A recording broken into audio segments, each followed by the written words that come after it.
Hello developers. In this video we will learn a very important interview problem. I don't know whether you have faced such a problem or not. Let's say this is an object. As you can see, this is object containing nested objects and arrays. So what you have to do, you have to write a function flat object. That function should be able to flat this object and it should be able to bring all the nested items at the top level in the object. So this output of this one should be like that. Let me show the output as well. So it should be like that. So this is a problem which I have faced in the interview. Like all the nested values and the items with their key and value, they have come at the top level. As you can see, A, B, E, G. If you see, A is top level already. B is nothing, right? It's a C generally. So instead of this, it should be C. C 6 and E should have 7.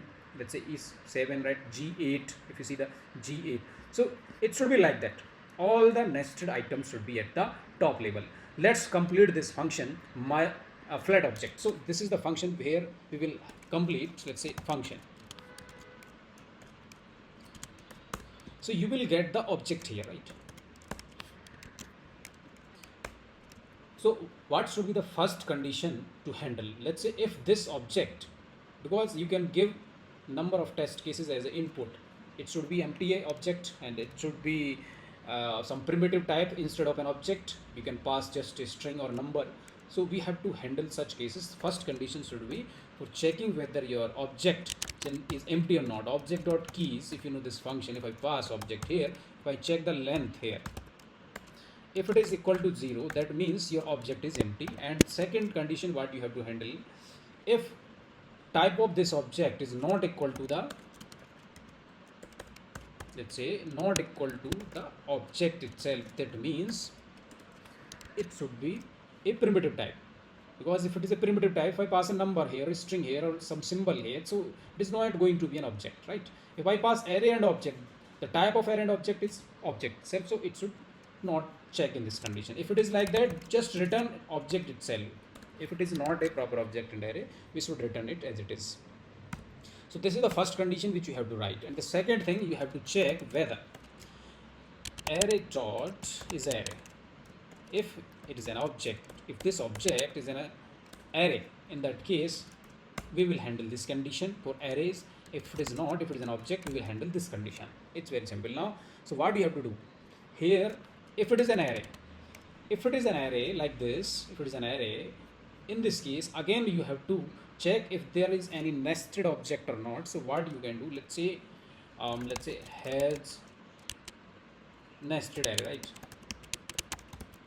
This is going to be boolean. So what you can do, if it is an array, we can apply the sum function. If it is an array, object dot sum, here we will get the callback, here we will get the item. If any of the item, type of the item is again an object, that means what you have to do here, it's very simple. Here let's put one condition. If it has nested object, in that case we will call flat object function recursively here. So first note it, let's maintain the space because we will return a flatted object, so that we can use some memory kind of objects here. Let's say this, and here we will keep track of the keys. Let's put it keys initial value as empty string. So here let's call flat object here. If it is having nested object, then let's call object here. Let's say first iterate over this. Actually, let's say iterate over it, because if we are not iterating on this array, how we can get the nested item? So let's iterate over. It's very easy. Let's say const key k in, and then your object, this is going to give you, in case of array, index, right? So here we will apply this condition again in the flat object. Here we will pass object and the k, and here we will pass the memory, nothing will change, and key will be as it is. So this is the condition for handling the nested items in the given array. So here we checked if the array contains nested object, and here we are iterating over the array. Const k in means index. In case of the array, index of the array. In case of the object, key will be considered as the k here. So here this is now an array, we are iterating over the array. K is going to be index. If I take object.k, it will be your one item, right? So here what you have to do, it's very simple. So we will call the flat object a recursive function. We will pass the new item object, and the memory will be as it is and the key will be as it is. What if it is not having any nested object? So in this case it will be simply items in the array, not the objects, right? So here what you can do, simply in the memory at k, because if you see k means key, generally here at the key what you can do, just put the object, because if this is not an array, let's say if it is an array, right, and if it is not having any nested objects, that means we don't have to iterate over it now, only we will have some primitive types. In that case we can just simply add this key, we can put the object itself. Okay, now let's handle the second condition here. If you see, this is the condition else. If it is not an array, currently it is not an array, right, it is an object here, so it will come here. So here what we have to do, it's very simple. So just iterate over the object again. Let's say call it key, let's give it a name, let's say const key index, right, key in your object. So here we will get the key of the items. Now what you have to do here just check the type of your object and your key, generally or key, not this, it is going to be same here because we are already using it. So let's give it another name. Instead of key, let's give it ky simply. It's a ky. Let's give ky here. If the type of that ky is equal to your object, right, that means nested items are also objects. In that case what we have to do, let's call it flat object recursively. Let's say here flat object, we can pass it now object, and here ky, and second item is going to be your memory, and then your ky, simply new key, right? So this is when you have type of the nested item and object. When you does not have it, so here it is very simple, you can simply in the memory at ky put that object, right, simply because in the else condition object is not going to be an object, right? This is not going to be an object, sorry, here, right? Okay. So here what you can do, let's keep it. We got it. Now if we see our logic has completed here, if and else, here you can just return your memory.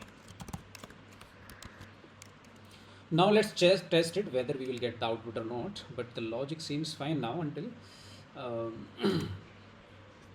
now let's run it. We are getting an empty object because we are passing empty object now. Yeah, it's working as it is because our first condition is working properly. This one, it is returning our object as it is because length is equal to 0. We don't have any items. When I pass this one here, it should return, let's say remove this and pass it here. As you can see, we got the expected output because all the items, as you can see, has been flatted perfectly. As you can see, if you see the input here, let me show it. We got G, E, A1, C6. Yeah, we got C6 perfectly. And E7, yeah, we got E7, and we got G8. Yeah, that is also fine. You see, in this array, there is no nested object, so it will remain as it is. But here, if you see at the J, we have nested objects, so it should come here K10, L11. See, K10, L11, it is working perfectly, right? Isn't it? So here, if you see, if I want to make some little changes, like if I want to keep track of the position, how nested your items are there in the object. Let's say if I want to print here, instead of, if I want to go to C, it should show B dot C equal to 6, right? If I want to go to E, it should show B dot D dot E should be 7. So here output should change. So what you can do here, some only little change. So here what you can do, if your key, right, if this key, KEY, the key which we are keeping track of here, if your key is there, in that case, if key is already there, what you can do, your key plus a dot here and plus KY, if key is there. If K is not there, if it is first time, you can simply pass the KY. So this is the condition for keeping track of the nested position of each item. Again here we can put it here, same logic. So if key is there, key dot plus KY. If it is key is not there at the first time, it should be like that. So if you see something, what happened, it is throwing here, let's say. Okay, so this is yeah, instead of this it should be like this. Here also it is ternary actually. So let me show you the output now. It should bring a amazing output. Now as you can see, we got a1 b dot c6, b dot d dot e7, b dot d dot f dot g8. Now as you can see in the, as you can see, b dot d dot f dot g, b dot f dot g. So this is how we can implement how to flat nested objects. So this is simple interview problem which I have faced. So this is how you can solve such a problems in your interview. If you like the video, you can subscribe my channel.